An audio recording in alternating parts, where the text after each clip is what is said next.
પેલા લોકો કહેતા હતા કે આ તો પપ્પુ છે ને એ તો વાત કરી શકે છે. રાહુલ ગાંધી હવે મેચ્યોર થયા છે સાહેબ. આખા લોકસભાની અંદર ભાજપ એમની માફી માંગવા માટે ઉદ્ધમ પછાડા કર્યા અને તમામ વસ્તુ એને. રાહુલ ગાંધીએ શું ખોટું કહ્યું એક જવાબ તમે આ ભાજપ પાસે પૂછો કે કોઈ મંત્રી પાસે પૂછો તે નહીં કે. આ એટલું કહેશે કે દેશદ્રોહ કર્યો, પણ શેનો દેશદ્રોહ કર્યો? રાહુલ ગાંધીને શું જેએનયુ બોલાવશે, બીએચયુ બોલાવશે, આપણી ગુજરાત યુનિવર્સિટી બોલાવશે કે આવો અમારે ત્યાં વ્યાખ્યાન આપો? સાહેબ જે દિવસે બોલાવશે કુલપતિ નોકરી જતી રહેશે.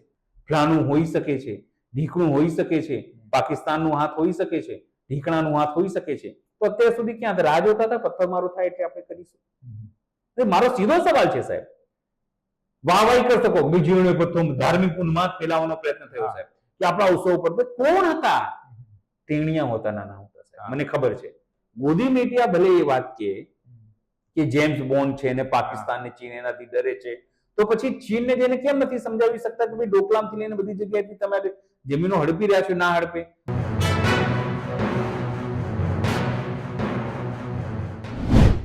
નમસ્કાર, હું છું કલ્પેશ ચાવડા. તેજ નેત્ર ન્યૂઝમાં ફરીવાર તમારું સ્વાગત છે. આજે ફરીવાર આપણી સાથે અનિલભાઈ જોડાય છે. અનિલભાઈ, અમારી ચેનલમાં તમારું ખૂબ ખૂબ સ્વાગત છે.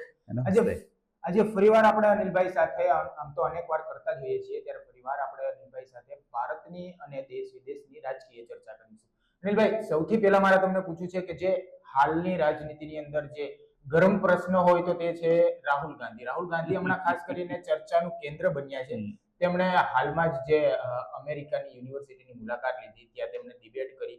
તે મુદ્દે હાલ તો જે રાજકારણ છે ભારતનું તે ગરમાયું છે. શું કહેશો આ મુદ્દે? શું રાહુલ ગાંધીએ આ ડિબેટ ના કરવી જોઈએ?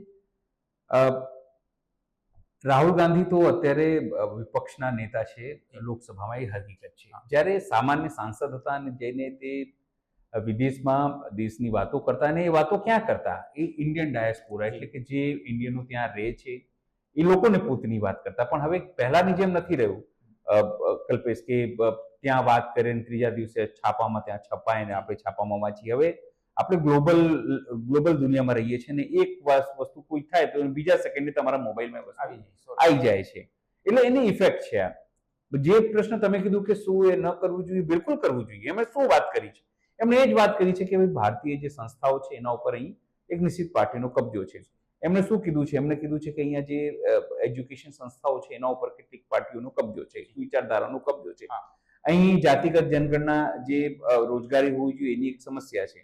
એણે શું કહ્યું છે? એણે કીધું છે કે અમારે ત્યાં મણિપુર જેવા સ્ટેટ પણ છે જે સળગે છે, જે સરકારને એની ચિંતા નથી, માઇનોરિટી પર હુમલો થાય છે, એસટી એસસી ઓબીસી છે એને એટલા પ્રમાણમાં ન્યાય નથી મળી રહ્યો, રિઝર્વેશનની ત્યાં સમસ્યા, એ તમામ વસ્તુ એણે કીધી છે. સૌથી મહત્વપૂર્ણ જે બીજેપીને સૌથી વધારે મરચા લાગ્યા એ વાતને એણે કીધું કે ચાઇના જે છે એ ઉત્પાદન કરે છે ને આપણે કન્ઝપ્શન કરી રહ્યા છે. એને ખાલી ભારત માટે નથી કીધું, એને અમેરિકા માટે પણ કીધું, એને યુરોપ માટે. એને ત્યાં એવું કીધું કે એક સમય એવું હતું કે આપણે જાતે કોઈ વસ્તુ ઉત્પાદન કરતા, બહાર એક્સપોર્ટ પણ કરતા અને પોતે કન્ઝપ્શન પણ કરતા. કોઈ પણ દેશની અર્થતંત્ર કે જીડીપી કે એની રોજગારી કે એની આર્થિક સ્થિતિ કે એની માળખાકીય સ્થિતિ એના ઉપર જ ડિપેન્ડ કરે છે કે તમે તમારા ઇન્ફ્રાસ્ટ્રક્ચરને, તમે તમારા એસએમએને એટલે જે મધ્યમ અને નાના ઉદ્યોગો છે એને તમે કઈ રીતે ડેવલપ કરો છો, એમાં સૌથી વધારે રોજગારી મળે છે ને એમાં જ સૌથી વધારે જે આર્થિક ચેનલ છે પૈસાની એ ચાલતી હોય છે. પણ જ્યારે પણ રાહુલ ગાંધી ત્યાં જઈને ભાજપની કે આરએસએસની વાતો કરે ત્યારે ભાજપને અહીંયા એવું જ લાગે છે કે તેઓ ભારતની વિરોધ કરી રહ્યા છે. તમે જુઓ એક નિશ્ચિત જે મીડિયા છે એ પણ ભાજપને લઈને કે જે રાહુલ ગાંધીને લઈને એક નેરેટિવ સેટ કરતો હોય છે કે ભાજપ તો જે છે એ રાષ્ટ્રવાદી પાર્ટી છે અને ત્યાં જઈને વિચાર ન કરવો જોઈએ. તમે વિચાર કરો, આની પહેલા પણ જે નરેન્દ્ર એક સુપ્રિયા સિને છે મીડિયા સેલના, એમણે એક વિડીયો પોસ્ટ કર્યો છે. એની અંદર નરેન્દ્ર મોદી ક્યાંક ટેક્સાસમાં તો ક્યાંક સંઘાઈમાં તો ક્યાંક બીજા દેશોમાં જઈને કહેતા સંભળાયા છે કે પહેલાની સ્થિતિ એટલે 2014ની સ્થિતિ એવી હતી, ક્યાં અમે આ દેશમાં આવી ગયા, અમારે તો એ દેશમાં ચલો નીકળી જઈએ, શું પાપ કર્યું હશે કે આ દેશમાં. એટલે જ્યારે ભાજપના પીએમ આ વાતને લઈને કરે છે અથવા દેશના પીએમ વિદેશમાં જઈને વિપક્ષને તો જે બોલે એ બોલે પણ દેશને લઈને, કારણ કે એની અંદર એ ભૂલી જાય છે કે એમની સરકારો પણ હતી, અટલ બિહારી વાજપેયીની સરકાર જે તે સમય દરમિયાન હતી, પણ એ ભૂલી જાય છે કે અટલ બિહારી પણ હતા અને તમે એને ડિસએગ્રી કરી રહ્યા છો અથવા તો તમે એને પોતાની જીત માટે અથવા પોતાની લાંબી લીટી કરવા માટે એમની લીટી જે છે તેને ઓછી કરી રહ્યા છો. એટલે રાહુલ ગાંધી જે પણ મુદ્દાઓને ઉપાડી રહ્યા છે એ ખૂબ જ ચીવડતાથી અને પહેલા પણ ઉપાડ્યો છે એમણે. એવું નથી, જ્યારે તમને ખ્યાલ હોય તો જ્યારે 2 વર્ષ પહેલા તેઓ અમેરિકા ગયા અને થયું અને તમામ પ્રકારની વસ્તુ, ત્યારે આખા લોકસભાની અંદર ભાજપ એમની માફી મંગાવવા માટે ધમ પછાડા કર્યા અને તમામ વસ્તુ એને કરી. સંસદ તક ચાલવાની જવાબદારી સત્તા પક્ષની, પણ સંસદ કેવી રીતે ન ચાલે એના માટેની જે હોબાળો છે એ સત્તા પક્ષ તરફથી કહ્યું.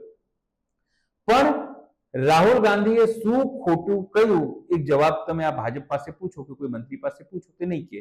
આ એટલું કહેશે કે દેશદ્રોહ કર્યો, પણ શેનો દેશદ્રોહ કર્યો? શું તમે અમેરિકાના પ્રાઇમ મિનિસ્ટરને અહીંયા બોલાવીને અથવા અમેરિકાના રાષ્ટ્રપતિને અહીંયા બોલાવીને તમે અમેરિકન ડાયસ્પોરાનો કોઈ કાર્યક્રમ કરી શકો? કેમ ન કરી શકો? કારણ કે અહીંયા અમેરિકન રહેતા નથી. નોકરી તમારા ઇન્ડિયનોને અમેરિકામાં જરૂર છે. અહીંયા અમેરિકનો જરૂર નથી કે તમારે ત્યાં આવીને કરે. એટલે સ્વાભાવિક છે ત્યાંની ટેક્સાસ યુનિવર્સિટી ત્યાં બોલાવે છે, ત્યાંની જે પત્રકારોની સંસ્થાઓ છે ત્યાં બોલાવે છે.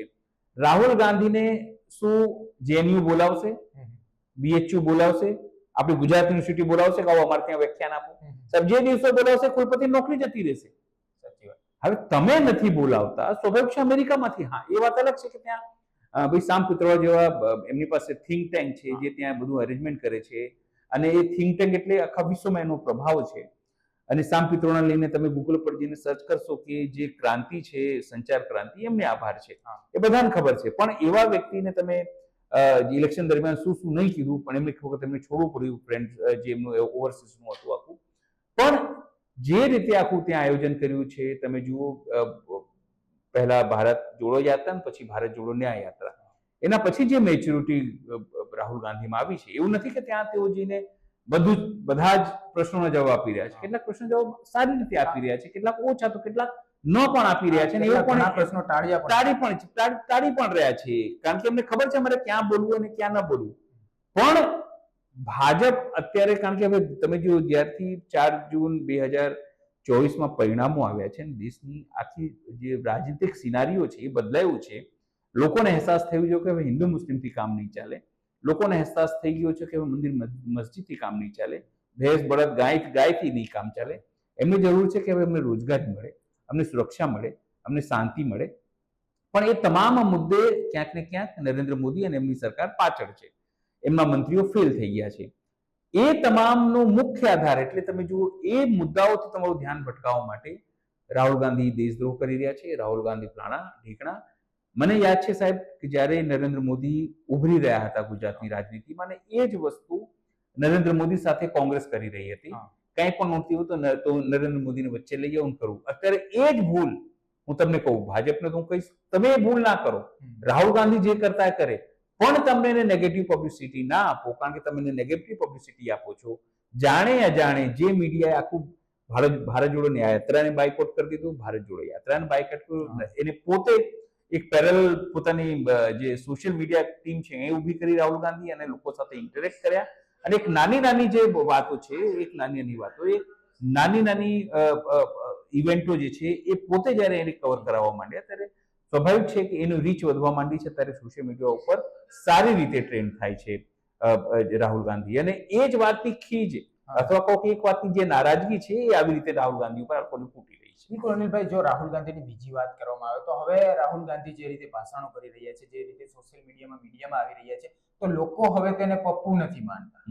લોકો હવે સ્વીકારવા માંડ્યા છે કે રાહુલ ગાંધી એક નેતા છે, ખરેખર તેઓ સટીક નેતા બની શકે એમ છે. શું લાગે છે, હવે મોદી કરતા ચડિયાતા છે રાહુલ ગાંધી? જો 2014 પહેલા જયારે પીએમ ની મીટિંગ હતા નરેન્દ્ર મોદી, ત્યારે છાતી ફૂટીને કહેતા 56 ની છાતી છે, આવી જાઓ મારી જોડે, તમે કોણ મારી જોડે ડિબેટ કરવા, હું આમ કરી દઈશ, પેલું કરી દઈશ. થઈ ગયા ભાઈ, તમને સત્તા લોકોને લાગ્યું કે પહેલી વખત બોલતો આપણને પીએમ મળવાનું છે, બોલે છે. લોકો કહેતા કે કોઈ કોંગ્રેસમાં કોઈ એવો તાકાતવર નેતા નથી જે મોદી સામે ટકી શકે. ત્યારે પણ મને ચિંતા એવી થતી હતી કે આ બોલ બચ્ચન જે છે, લિપ સર્વિસ કહેવાય રાજનીતિ ભાષામાં, લિપ સર્વિસ કરીને આ ભાઈ બની તો ગયા છે, પણ 56 ની છાતી કે છે. એમાં હું તો ઘણી વખત મારા ટ્રેલરને મજાકમાં સમજો, અમારે ત્યાં ટ્રેલરમાં પેન્ટ શરીરને કહેતો કે મેજર કરી આવે 56 ની છે કે 16 ની છે એમ ખબર પડે, મજાકમાં કરતા યાર તમે યાર બરાવડાવશો યાર આવું કઈ. પણ સ્થિતિ એ છે કે રાહુલ ગાંધી જે રીતે 2014 ની એમની સ્થિતિ હતી, 2014માં પણ 2019 અને 2019 પછી 2024 રાહુલ ગાંધી જે ટ્રાન્સફોર્મેશન થયું છે સાહેબ, એ જે થયું એ થયું, પણ મોદીની જે રીતે પડતી થઈ, હું તમને કહું, નરેન્દ્ર મોદી જે રીતે કહેવાય કે જ્યારે તમે સિંહ ઉપર સવારી કરશો ને ત્યારે તમને ખબર પડે છે કે એના ફાયદા શું છે, નુકસાન શું છે. નરેન્દ્ર મોદી સાહેબ આવ્યા એના પછી પીએમ બન્યા પછી એક સિંગલ પ્રેસ કોન્ફરન્સ એમને ઓપનમાં નથી કરી. એક વખત આવ્યા હતા, મને યાદ છે 2019 પહેલા શરૂઆતમાં, એ કમલમ ત્યાં જે જૂની ઓફિસ હતી આ લોકોની અશોકા રોડ ઉપર ભાજપની, ત્યાં આવ્યા હતા અને ત્યાં પણ જે છે પ્રદેશ ત્યાં કેન્દ્રીય અધ્યક્ષ અને અમિત શાહ ત્યાં હતા. એમને કીધું કે આ જવાબ આપશું, હું તો અહીંયા બેસવા આવ્યો છું, ખાલી મારા પ્રદેશ મારા સેન્ટ્રલ જે એ છે અધ્યક્ષ, રાષ્ટ્રીય અધ્યક્ષ આ જ જવાબ આપશે. એના પછી કોઈ જગ્યા તેઓ બેઠા નથી. ક્યારે બેઠા તમને ખ્યાલ તો ગઈ સાલે ગયા હતા અમેરિકા. અમેરિકામાં બહુ પ્રેશર હતું જો બાઇડનનું કે ભાઈ આ તમે જોઈન્ટ પ્રેસ કોન્ફરન્સ કરો સાહેબ, આવી રીતે નહીં ચાલે, અમારા દેશમાં આવું પદ્ધતિ નથી. પછી એમણે મનમાન બનાવ્યું એટલે ત્યાંના લોકોએ છાપ્યું કે રેયર ઓફ રેયર કેસમાં નરેન્દ્ર મોદી છે જોઈન્ટ પ્રેસ કોન્ફરન્સ કરશે, નાના પ્રશ્નો લેશે. અને એમાં એક જ પ્રશ્ન એમણે લીધું, સબરીના અહેમદ અલી એવું કંઈક બેનનું નામ હતી જેને પ્રશ્ન પૂછેલું.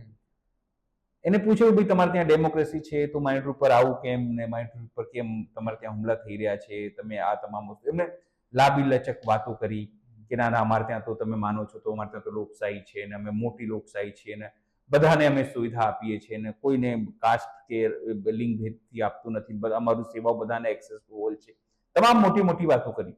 અને એના પછી સબરીનાને તમે જુઓ લોકોએ ટ્રોલ કરવાનું શરૂ કર્યું તો પાકિસ્તાની છે ને પ્રાણનું છે ડીકનું છે.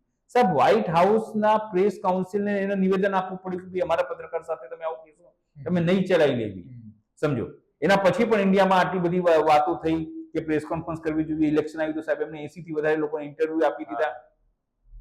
એક એક પર્સનલ બોલાવીને એનું કહેવાય છે કે બધા લિખિત હતા, કોઈએ કાઉન્ટર પ્રશ્ન ના પૂછે, કહી દે એટલે માની લેતા હતા, પણ ઓપન પ્રેસ કોન્ફરન્સ નથી કર્યા. રાહુલ ગાંધી તમે જુઓ તમામ પ્રશ્નોના ત્યાં જવાબો આપી રહ્યા છે, સ્ટુડન્ટના પ્રશ્નોના જવાબો આપી રહ્યા છે. આજે પણ સબ વિડીયો આવ્યો તો એક અમેરિકન પત્રકાર, મહિલા પત્રકાર એને પૂછે છે કે શું તમે ઈચ્છો છો કે નરેન્દ્ર મોદી ઉપર અમેરિકા પ્રેશર આપે, એટલે તાત્કાલિક રાહુલ ગાંધી પલટીને જવાબ, પ્રેશર આપે એટલું મતલબ તમારું કહેવાનો શું મતલબ છે? તો કે ના એટલે તમે ઈચ્છો છો, પણ શેના માટે એ પૂછે છે. ત્રીજી વખતે પૂછીશ ના જે માઇનોરિટી ઉપર હુમલા થઈ રહ્યા છે, SC ST ઉપર બીજી વસ્તુઓ એટ્રોસિટી થઈ રહી છે, એ કહે છે ભાઈ આ પ્રશ્ન અમારો છે, આ પ્રશ્ન કઈ અમેરિકાનો નથી, આ પ્રશ્ન અમારો છે, અમારા લોકો એનાથી કરશે.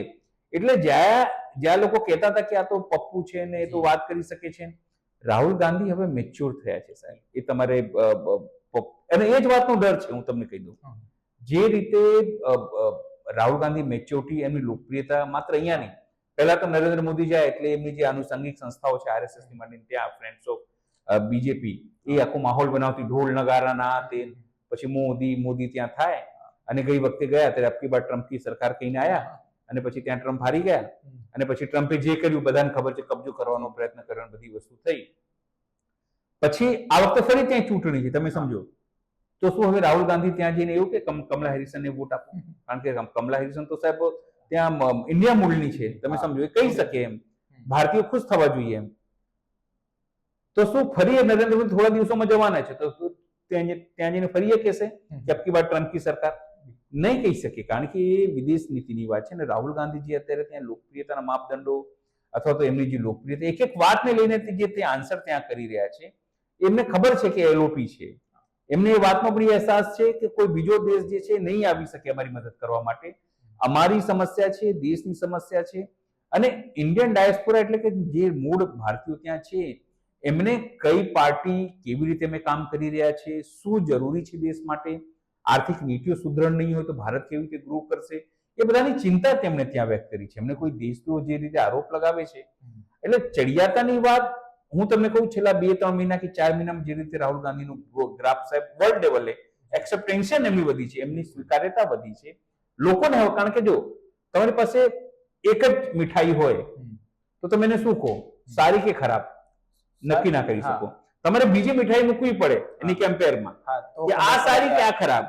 હવે વર્લ્ડ લેવલે લોકોને ખબર પડશે કે ભાઈ રાહુલ ગાંધી સાહિત્ય બોલે છે, સાહિત્ય ઇન્ટરેક્શન કરે છે, જવાબ આપે છે, પોલાઇટલી શું પોતાની રાજનીતિને સમજે છે, ત્યાંની પરંપરાઓ, વ્યવસ્થાઓ, ભારતની કેવા પ્રકારની વસ્તુઓની જરૂર છે, આર્થિક મદદની જરૂર છે, અથવા તો એનો પોઈન્ટ ઓફ વ્યૂ શું છે વિદેશોને લઈને, પાકિસ્તાનને લઈને, ચીનને લઈને, એ તમારે પોતાના પરિદૃશ્યને સમજે છે કે કેમ. એના હવે જો જશે નરેન્દ્ર મોદી અને પોતાની વાત કરશે ત્યારે લોકો નિશ્ચિત કમ્પેર કરવાના છે. લોકો પૂછશે કે હવે રાહુલ ગાંધીજી ઓપન પ્રેસ કરે છે તો પછી કેમ નરેન્દ્ર મોદી કેમ નથી કરતા, એ લોકો પૂછશે. એટલે સ્વાભાવિક છે જે ચડિયાતાનો ગ્રાફ છે, હું સ્પષ્ટપણે માનું છું દેશમાં પણ અને વિદેશમાં પણ રાહુલ ગાંધીની જે ગ્રાફ છે વધી રહ્યું છે. બિલકુલ અનિલભાઈ, જો મોદીની વાત કરવામાં આવે તો નરેન્દ્ર મોદી હાલ દેશ વિદેશમાં શાંતિનો પરચમ લઈને, શાંતિનો ઝંડો લઈને ફરે છે. હાલમાં જ હમણાં જોવામાં આવે તો રશિયા યુક્રેન યુદ્ધ છે તેને શાંત કરવા માટે તેમણે અજીત ડોભાલને મોસ્કો મોકલ્યા છે. જ્યારે ભારતની અંદર જે આપણું મણિપુર છે તે ભડકે ભરી રહ્યું છે, છેલ્લા 2 વર્ષથી ભડકે ભરી રહ્યું છે. હમણાં ફરીવાર હિંસા ફાટી નીકળી. આ બાબતે શું કહેશો તમે? સાહેબ, તમે વિચાર કરો, એન બિરેન જે ત્યાંના સીએમ છે એના જમાઈએ પત્ર લખ્યો કોને? અમિત શાહને, કે અમને કેન્દ્રની જે ફોર્સ આપેલી છે એના પર વિશ્વાસ નથી, અમને ત્યાંની ફોર્સ, ત્યાં આસામ રાઇફલ્સ છે, ત્યાં એ આસામ રાઇફલ્સ ને જે અમારા કબજામાં આપો. ત્યાં જે સીઆરપીએફ છે ત્યાં રિપોર્ટ કરે છે કે જે આમાં ગડબડીઓ થઈ છે અથવા જે નથી થઈ શકી એના માટે ત્યાંની જે હાલની રાજકીય પરિસ્થિતિ છે અથવા એમાં તો એને સ્વયં એન બિરેન સિંહનું નામ લખ્યું છે કે એ જવાબદાર છે, એમની પોલિટિકલ પાર્ટી જવાબદાર છે. તમે વિચાર કરો, ત્યાં કુકીઝુમી અને મૈતેઈનું ઝઘડો આજ તો છે નહીં. 10 વર્ષથી ત્યાં ધીમે ધીમે તમે જ છો. તમે કહેતા હતા કે અમે તમામ વસ્તુ કરી દઈશું અને નોર્થ ઇસ્ટ માટે મારી પાસે વિશેષ પેકેજ છે, તમામ વસ્તુઓ છે. છેલ્લા 1.5 વર્ષથી ઉપર થઈ ગયા સાહેબ, તમામ વસ્તુ થઈ. ત્યાં મહિલાઓ સાથે શું થયું બધાને ખબર છે. સવાલ એ છે કે એક વખત કે 2 વખત અમિત શાહ ત્યાં ગયા, નરેન્દ્ર મોદી એક વખત નથી ગયા. ત્યાં અનસુયા ઉઇકે જે એના રાજ્યપાલ હતા ત્યારે ત્યાં બદલી દેવામાં આવ્યું છે. એની પહેલા એમને કેમ હટાવી દેવામાં? હટાવી એટલા માટે દેવામાં એ માત્ર એટલું કહેતા કે એક વખત તો કમસે કમ નરેન્દ્ર મોદીએ કે પીએમ અહીંયા આવવું જોઈએ. પીએમ એ મધ્યસ્થી બનીને બંને કોમો વચ્ચે જે સમાધાન કરાવવાનો પ્રયત્ન થવું જોઈએ, પણ એ કોઈ પ્રયત્ન થયા નથી. અત્યારે થોડા દિવસ પહેલા કંઈક આના માટે હાઈ લેવલ કમિટીની બેઠક મળી, એની અંદર ગૃહમંત્રીથી માંડીને બધા ઉપસ્થિત થયા, પણ એન બિરેન જ ઉપસ્થિત ના થયા. એન બિરેન સિંહ જે છે ત્યાંના એ ઉપસ્થિત, એના વગર હાઈ પ્રોફાઇલ બેઠક થઈ. સીઆરપીએફ એક રિપોર્ટ તૈયાર કર્યો જેની અંદર લખ્યું કે ક્યાં ક્યાં કચાશ રહી ગઈ છે. ત્યાં આસામ રાઇફલનો જે કુકી છે એ લોકો ઈચ્છે છે કે ન જાય અહીંયાથી, મૈતે ઈચ્છે છે કે આ લોકો અમારી જોડે ન્યાય કરે છે. તો ક્યાં સુધી તમે બંને એક જ રાજ્યમાં સાહેબ 22-24 લાખની વસ્તી છે, તમે એને કંટ્રોલ નથી કરી શકતા. બંને એક રાજ્યમાં 2 દેશો એવી સ્થિતિ છે, પહાડો ઉપર અને મેદાની વિસ્તારોમાં એકબીજાના ઉપર જો જાય છે તો એ લોકો હિંસા, ડ્રોનથી હુમલા ત્યાં થઈ રહ્યા છે. ત્યાં પોલીસની અથવા તો જે સીઆરપીએફ કે જે ત્યાં સેના કહો કે જે કહો જે સુરક્ષા, એમના હથિયારો લૂંટી લેવામાં આવી રહ્યા છે. એકબીજા ઉપર લોન્ચર દાગવામાં આવી રહ્યા છે. પૂરું સીએમ ઉપર સાહેબના ઘર ઉપર લોન્ચર થયું, રાજ્યપાલના ત્યાં એના કમ્પાઉન્ડમાં હુમલો થઈ ગયો. એટલે સ્વાભાવિક એ છે કે તમે એક તરફ તો તમને ચિંતા છે કે યુક્રેન અને રશિયા વચ્ચે યુદ્ધ ન થવું જોઈએ, શાંતિ સંભે, અમે શાંતિ છે, શાંતિ દૂત. પણ હું તમને કહું સાહેબ, સ્થિતિ જ્યારે રશિયાથી મળ્યા પછી યુક્રેન ગયા, ઝેલેન્સ્કીને મળ્યા, તો ઝેલેન્સ્કીએ તો ઘણી બધી વસ્તુ આપણે ત્યાં જે મોદી સમર્થક મીડિયા છે એ નથી કહેતી. ઝેલેન્સ્કીએ સ્પષ્ટપણે એક વાત એમને કીધી હતી કે સાહેબ તમે શાંતિ સંદેશો લઈને આવ્યા છો, બુદ્ધ અને ગાંધીની વાત કરો છો, પણ સવાલ એ છે કે જ્યારે વિશ્વ એમના ઉપર પ્રતિબંધ મૂક્યું હતું ત્યારે એની આર્થિક ચિંતા જે છે તમે કરી હતી. તમે એનું પેટ્રોલ 30% સસ્તામાં લીધું હતું, એટલા માટે આર્થિક રીતે એ લોકો નથી. જો તમે એનું પેટ્રોલ લેવાનું બંધ કરશો તો જે દબાશે, પણ તમે તે પેટ્રોલ એનાથી ખરીદો છો અને આર્થિક રીતે મજબૂત કરીને બીજી તરફ શાંતિ સંદેશોનો તો કેવી રીતે વાત થશે? ઘણી બધી વાતો જે તમે અમેરિકાના એ જે તે સમયના અખબારોની વાત કરું, બીજી બધું તમે આ બધી વસ્તુઓ છપાઈ હતી, પણ આપણા ત્યાં એ વસ્તુ છપાઈ નથી. હવે અજીત ડોભાલને ત્યાં મોકલવામાં, અજીત ડોભાલને એના માટે નથી મોકલવામાં આવ્યા સાહેબ ત્યાં શાંતિ. ત્યાં ભારતીય કંપની છે, એમાં અદાણીથી લઈને બધાનું મોટા મોટા કોન્ટ્રાક્ટો છે, એ લોકોને ફાયદો કરાવવાની આ વાત બધી મેં સાંભળેલી વાતો છે. અને અજીત ડોભાલના જે પુત્ર છે એમની પણ એ બી અહીંયાના નાગરિક જ નથી, એ સાયપ્રસ કે આમસ્ટરડમ એવું કોઈ બીજા દેશના એ નાગરિક છે. એમને પણ મોટા મોટા પોર્ટ્સ ને મોટા મોટા જે કામો છે એ ચાલે છે. એટલે મને એવું નથી લાગતું, મારું ગટ ફિલિંગ્સ નથી કહેતો કે અજીત ડોભાલ ત્યાં કઈ શાંતિ સંદેશો લઈને ગયા ને. અને અજીત ડોભાલ કોણ છે સાહેબ, અથવા તો નરેન્દ્ર મોદી કોણ છે એને સમજાવવાળા મોદીને, પુતિનને? પુતિન પોતાની રીતે એક હિટલરશાહી વાળા નેતા છે. પોતાની રીતે તમામ, એ કોઈ લોકશાહીમાં માનતા નથી. એને ન તો ગાંધીથી લેવું છે, ન તો એને બૌદ્ધથી લેવું છે. એને તો માત્ર એ છે કે મારી સત્તા ટકી રહે. જે રીતે શેખ હસીનાએ કરવાનો પ્રયત્ન કર્યો હતો ત્યાં તમામ વસ્તુ ત્યાં થઈ, એ તમામ વસ્તુ ઓલરેડી પુતિન પોતાને ત્યાં કરી રહ્યા છે અને એના જ નકશે કદમ ઉપર આપણા નરેન્દ્ર મોદી પણ છે. એટલા માટે તમે જુઓ, તમે ઇલેક્શન કમિશન ઉપર કબજો હોય, સીબીઆઈ ઉપર કબજો હોય, ઈડી ઉપર કબજો હોય, આઈટી ઉપર કબજો હોય, દિલ્હીના એલજી ઉપર કબજો હોય, કોઈ પણ એવી સંવૈધાનિક સંસ્થા નથી જેના ઉપર કબજો ના હોય, જેથી ઇલેક્શન જીતી શકાય. અને 2024 ની જે ચૂંટણી છે એટલા માટે કોન્ટ્રોવર્શિયલ રહી છે. પણ વાત જો એનએસસી ની તમે કરતા હો તો અત્યારે જ એક ફિલ્મ આવી છે IC 184, બરાબર, એમાં કંધારની આખી ઘટના, એમાં અજીત દોવાલ જે છે એની ભૂમિકા છે, કઈ રીતે આઈબી ના વડા હતા, કઈ રીતે આખી આઈબી નિષ્ફળ ત્યાં થઈ છે. કારગિલમાં પણ એની 1 વર્ષ પહેલા 1998 માં જયારે કારગિલ થયું એમાં પણ એ વડા હતા આઈબી ના અને એમાં પણ એ નિષ્ફળ રહ્યા હતા. મોદી મીડિયા ભલે એ વાત કે જેમ્સ બોન્ડ છે ને પાકિસ્તાન ને ચીન એનાથી ડરે છે, તો પછી ચીનને જઈને કેમ નથી સમજાવી શકતા કે ભાઈ ડોકલામથી લઈને બધી જગ્યાએથી તમારે જમીનો હડપી રહ્યા છો, ના હડપે. અરુણાચલમાં તમે જે વસ્તુ કહી રહ્યા છો, પેંગોંગ લેક સામે જે વસ્તુ તમે કહી રહ્યા છો, આપણું જે અલગ અલગ પ્રકારના જે જ્યાં આપણે હજુ તિબ્બતની પાસે કે ભૂટાનની પાસે આપણે પેટ્રોલિંગ કરી શકતા હતા અત્યારે નથી કરી શકતા, એ બી અટકાવી દેવામાં આવ્યું છે. આ તમામ વસ્તુ કેમ નથી કરતા? કેમ એમને રશિયા જવાની જરૂર પડે છે? કારણ કે તમે માત્ર નાટક કરો છો. તમને લાગે છે કે કમસે કમ નરેન્દ્ર મોદીને શું કહેવાય, એક ગ્લોબલ લીડર તરીકે સ્થાપિત કરી શકાય. એમને નોબેલ પુરસ્કાર બી મળવાની ખૂબ ઈચ્છા છે કે નોબેલ પુરસ્કાર પણ શાંતિનો મળી શકે. પણ જે લોકો સાહેબ ગોધરા કરાવે છે, જે લોકો મણિપુરને કાબુ નથી કરી શકતા, 300 હટાયા પછી 370 હટાયા પછી કાશ્મીરની જેને ચિંતા નથી. કાશ્મીરમાં તમે શું કહો કે અમે ધારા 370 હટાયા, પણ તમે કોઈ ગુજરાતીને પૂછો કે શું ત્યાં જઈને તેમણે જમીન લીધી છે? ભાઈ, એક પ્લોટ 50 વારનો લઈ લીધો છે, 100 વારનો લીધો છે, એવી વાત કરે છે. પણ તમને ના ખબર તો તમને કીધું, અત્યારે ત્યાંના જે એડહોક ટીચરો છે સાહેબ, એ 3000 ટીચરો હડતાલ ઉપર છે. ત્યાં હડતાલ સ્થિતિ એવી છે, ત્યાં એમને 28,000 રૂપિયા મહિને આપવામાં આવે છે, પણ 8 થી 9 મહિના જ આપવા, 12 મહિના આપવા પણ નથી આપવામાં આવતું. શિક્ષકો 140 ત્યાં કોલેજો છે, પણ સ્થિતિ એ છે કે તેમની પાસે પૂરતા સ્ટાફ નથી. તમે વિચાર કરો, ત્યાંના જે વિદ્યાર્થીઓ એના માટે 3,000 રૂપિયા યાત્રા ભથ્થું આપશે. શું આપશે? પણ ગુજરાતના વિદ્યાર્થીઓને નહીં આપે યાત્રા ભથ્થું. ગામડાઓમાં લટકી છોકરા ભણવા જાય છે. આ છોટાઉદેપુર જતા રહો, અંબાજી જતા રહો, તમે લટકી એમને યાત્રા ભથ્થું નહીં આપે. પણ કાશ્મીરને આ લોકો આપવાની તૈયારી દર્શાવે છે. ત્યાં બધી સુવિધા આપશે, પણ અહીંયા નહીં આપે. પણ આ માત્ર બોગસ વાતો છે કે ત્યાં આપણા જેમ્સ બોન્ડ જશે, શાંતિ મંડાઈ જશે, એવી જ વાત છે કે પેલી એડ આવી હતી પેલી કે પાપા વોર રૂકવા દી પાપા, બસ એવી વાત છે આ, કે આ બધી જાય અને વોર રૂકવા દી પાપા. આવું કંઈ થવાનું નથી. અને આર્થિક હિતો છે બધાના. આર્થિક હિતોમાં તમે કંઈ આપ લે કરશો તો સ્થિતિ સુધરશે, બાકી એનાથી કોઈ ફેર પડવાનું નથી. બિલકુલ અનિલભાઈ, જો ગુજરાતની વાત કરવામાં આવે તો ગુજરાતની અંદર હાલ સુરત છે તે ચર્ચાનું કેન્દ્ર બન્યું છે કે સુરતની અંદર જે સૈયદપુરા વિસ્તાર છે ત્યાં પથ્થરમારો કરવામાં આવ્યો ગણેશ પંડાલ ઉપર. તેને લઈને ઘણા આરોપ પ્રત્યારોપ થયા છે. ભાજપ વાળા એમ કહે છે કે કોંગ્રેસે આ કરાયું છે, આ એક ષડયંત્ર છે, આમ છે, તેમ છે. શું લાગે છે, આમાં કોઈ પાર્ટીનો હાથ હોઈ શકે? જો પહેલું જો કાઉન્ટર સવાલ પૂછો કે જ્યારે કોઈ ઘટના ઘટે ને એને દબાવવા માટે બીજી ઘટના થાય. વડોદરા થયું, નિષ્ફળ રહ્યા, માછલા ધોવાયા, અહીંયાથી લઈને કેન્દ્ર સુધી, તમારી ઘીડ પંથકમાં પાણી ભરાયા, તમામ લોકો બરબાદ થયા. પણ એમાં સરકારના માછલા ન ધોવાય, ખેડૂતોને ન કરવું પડે, એટલે આ ઘટનાને મોટી કરવામાં આવી.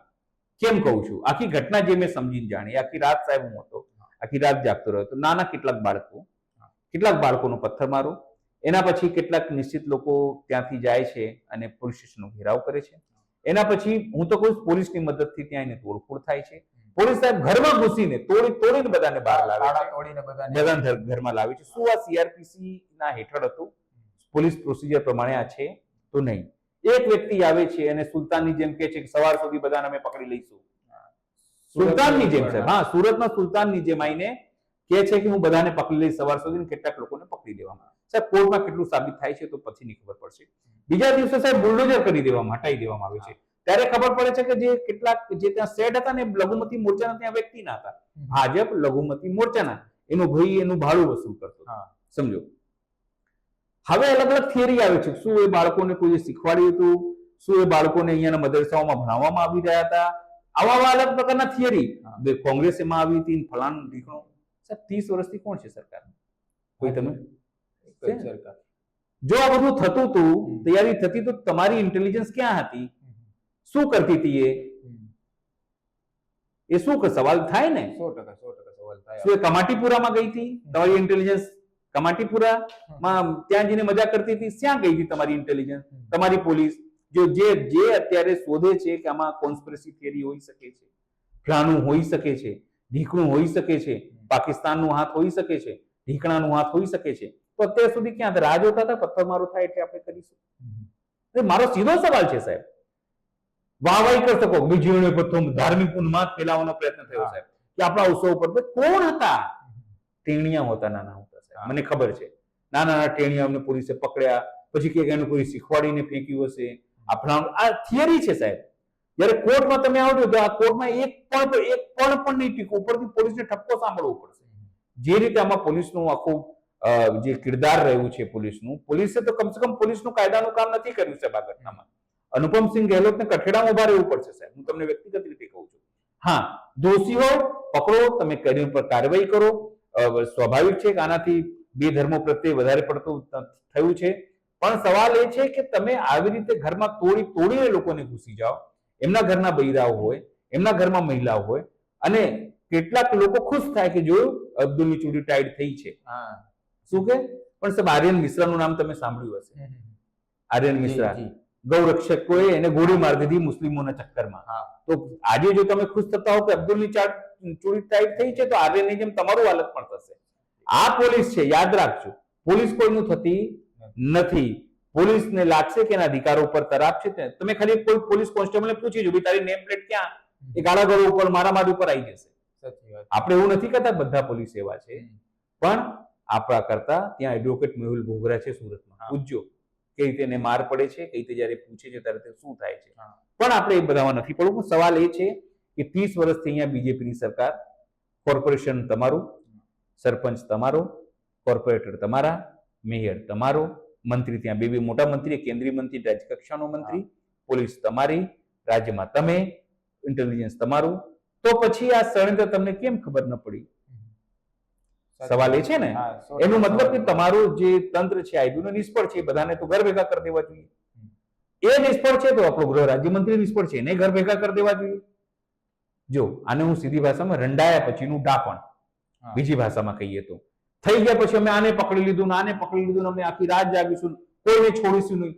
આ બધું કેવું છે? તમે અટકાવી દીધું હોત તો હું માનત કે ભાઈ તમારી ઇન્ટેલિજન્સ. આ તો પાછળની ખાલી થિયરી છે. સાપ જતું રહ્યું, લીસોટા રહી ગયા છે. ખાલી તમને અને મને ભડકાવવાનો આ પ્રયત્ન છે. કેમ? કારણ કે એમની નોકરી આપવાની થિયરી ફેલ થઈ ગઈ, 15 લાખ આપવાની થિયરી ફેલ થઈ ગઈ, સ્માર્ટ સિટીની જે છે થિયરી ફેલ થઈ ગઈ છે, ખેડૂતોને બમણી આપવાની આવક ફેલ થઈ ગઈ, મહિલા સુરક્ષામાં લોકો ફેલ થઈ ગયા છે, કાશ્મીરના મુદ્દે ફેલ થઈ ગયા, મણિપુરના મુદ્દે ફેલ થઈ ગયા, તમામ મુદ્દે ફેલ થઈ ગયા, રાજનીતિક દ્રષ્ટિએ ફેલ થઈ ગયા, અલ્પમતમાં આવી ગયા. ગુજરાતમાં 156 છે, હવે 161 છે. પણ લોકોને જેના માટે તમને ચૂંટીને મોકલ્યા હતા એ કામમાં તમે ફેલ થઈ ગયા છો. એટલે આ વસ્તુ કરવામાં આવી છે. બીજી એક વાત, બુલડોઝર દાદાનું ચાલ્યું, યોગીને ચાલ્યું, ફલાણાનું ચાલ્યું, ઢીકનું ચાલ્યું, પણ સવાલ એ છે બુલડોઝર કોઈનો સગો હોતો નથી. શું તમે જે બળાત્કારીઓએ બળાત્કાર કર્યો આ કોટામાં દીકરી, એના ઘરે બુલડોઝર ચાલ્યું? તો નહીં. સુરતમાંથી બીજેપી યુવા મોરચાનો નેતા ડ્રગ્સમાં પકડાયો, એના ઘરે બુલડોઝર ચાલ્યું? તો નહીં. તમારા જે નેતાઓ છે, જેમાં ટીઆરપી ગેંગના અનેક નેતાઓ જવાબદાર હોઈ શકે છે, પણ તમે તપાસ નથી કરી, એ કોઈના ઘરે બુલડોઝર ચાલ્યા? તો નહીં.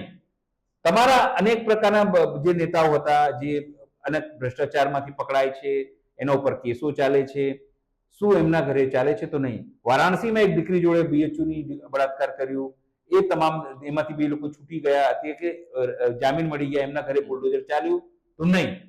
તો તમે સિલેક્ટિવ છો બુલડોઝર ચલાવવામાં. અને બુલડોઝર ક્યારે ચાલ્યું? તમને ક્યારે અહેસાસ થયો કે આ ગેરકાયદેસર છે? આટલાથી એ લોકો ચાલતા હતા વ્યવસ્થિત.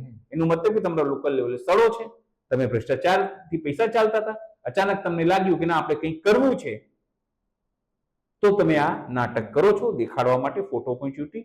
અને હું તમને કહ્યું કેટલાક મીડિયાની ભૂમિકા સાહેબ આની અંદર ખૂબ ખરાબ રહી. આની અંદર એમને હિન્દુ મુસ્લિમ થઈને આ રિપોર્ટિંગ કર્યું છે સાહેબ, તમને કહી દઉં. અને એ મીડિયા માટે પણ ખૂબ જોખમકારક છે. જો તમે એવું માનતા હો કે તમે આવાજ છો કમજોરોનો, તમે આવાજ છો ગરીબોનો, અને એ વ્યક્તિઓનો જેને અધિકાર નથી મળતો અથવા જેની સાથે અન્યાય છે, તો આ કેસમાં મીડિયાએ જે રીતે આખી રાત ચલાવી કે એમને ઘર તોડી નાખીશું, બદલો લઈ લઈશું, આ કરીશું. આપણે એક પક્ષ નથી, આ દેશ છે, આ દેશમાં તમામ લોકોનું ફાળો છે, સિંહ પણ એમાં હિન્દુઓ પણ રહ્યા, મુસ્લિમો પણ રહ્યા, તમામ લોકો છે ને. એ વાત જો તમે ભૂલી જશો તો નિશ્ચિત છે એનો સૌથી મોટો જે ફાયદો છે એ ભાજપને થશે.